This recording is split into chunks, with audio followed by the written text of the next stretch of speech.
go in and download it. You have to make sure that your admin, or whether you guys are the admins or not for your teams, you have to be registered on Sporty as a volunteer or whatever you are, and then you have to be linked to the teams that are associated with you. Okay, so for example, I'm associated to a Premier team. I can see the other teams for the players, but I can't do anything else for the other teams.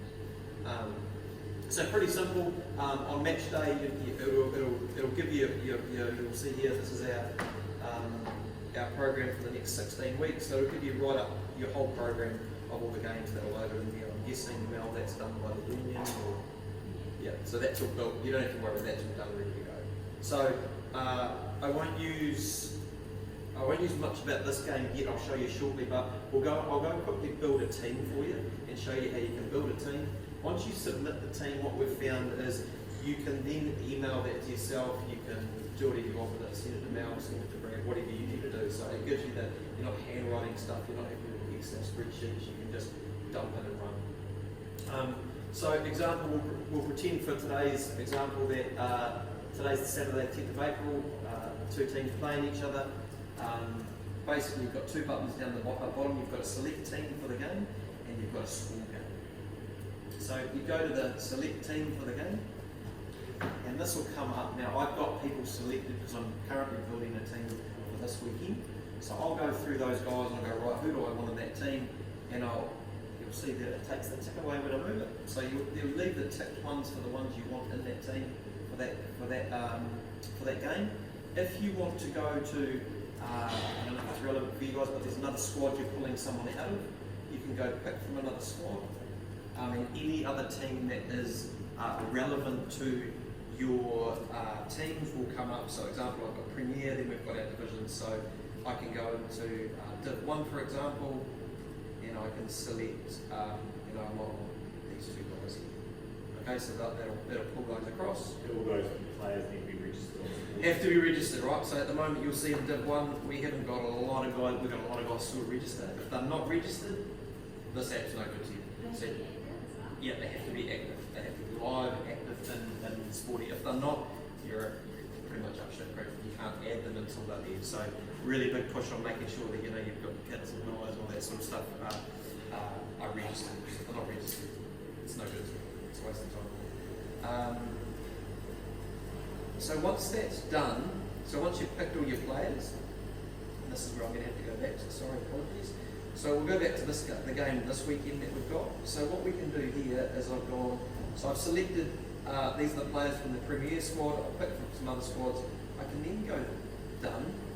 Now what I can do here is, when this first comes up, it'll come up so you can see the numbers next to it. So at the moment I haven't got a 2 because the 2 is currently not registered, so I can't assign them yet.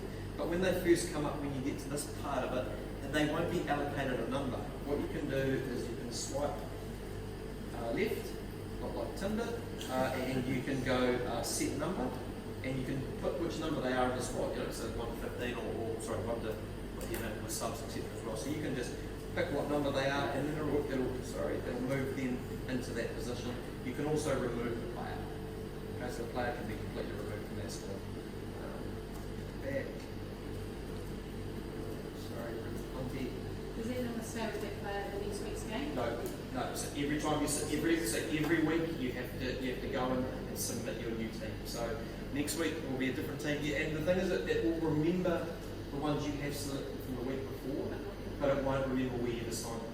So so for example, if we go, there's Wardy sitting at 11 for this week. He might not be playing 11 next week. It won't remember that.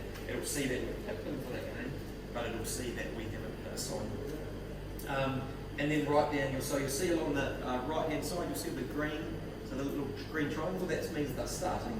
And then you'll see your subs aren't starting, right? So they'll obviously a sub, because they're starting as a sub. So that'll give you that function. What I won't do here is I don't want to submit my team, because once I submit my team, I can't go back. Right? So I can go submit team down the bottom.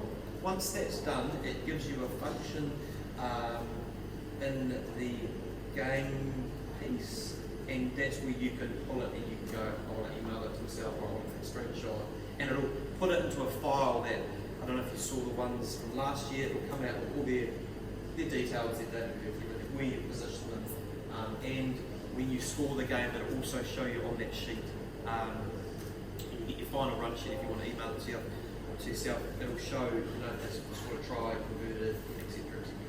So once you're at that stage, you can then go score game. Obviously, we can't score game because we can't start a game.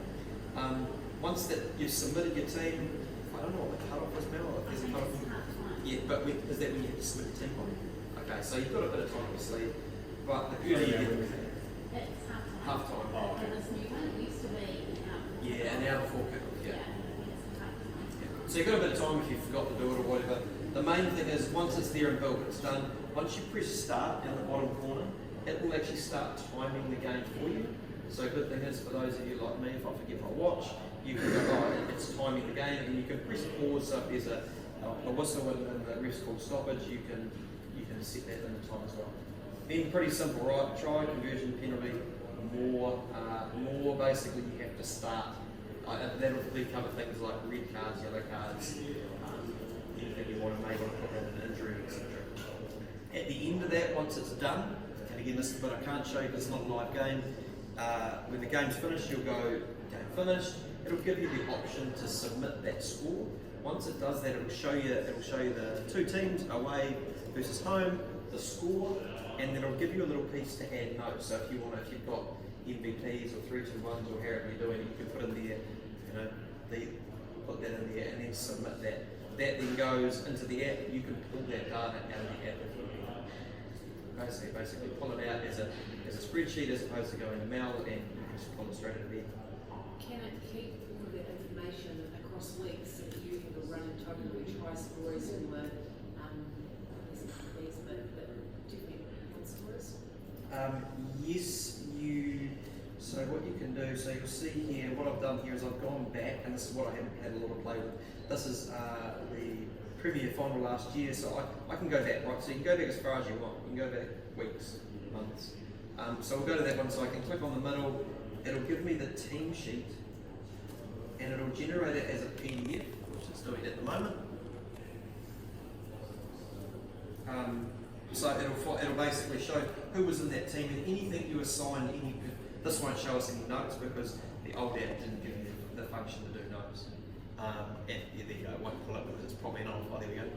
So there you go, there's that sheet that normally I would get that from Mel as a Premier side. You can pull that, and up the top we can go that share button. Now in there, for example, we've got all their details, what position they played, and if we look at someone like, let's see, someone who's got a try in science. Yeah, when I see someone that's got a try, usually they'll have next to their name, they'll have conversion or try, etc. But you can pull all that data. That's just for that game. That's just for that game. Yeah. No, it doesn't accumulate. You're going to have to go one by one spreadsheet. But that's where you're still going to need that spreadsheet. So yeah, you're going to have to go back game by game. What if that's something in the league that seems to be, because it wouldn't be hard, I mean, with cricket they do that. Yeah. Well, surely they'll be able to build. It's probably not Sporty doing it. It's probably just the review, the New Zealand NZRU fixing that and making that function. That's probably a good function to add. That you could do that and you could just collate it and get one thing.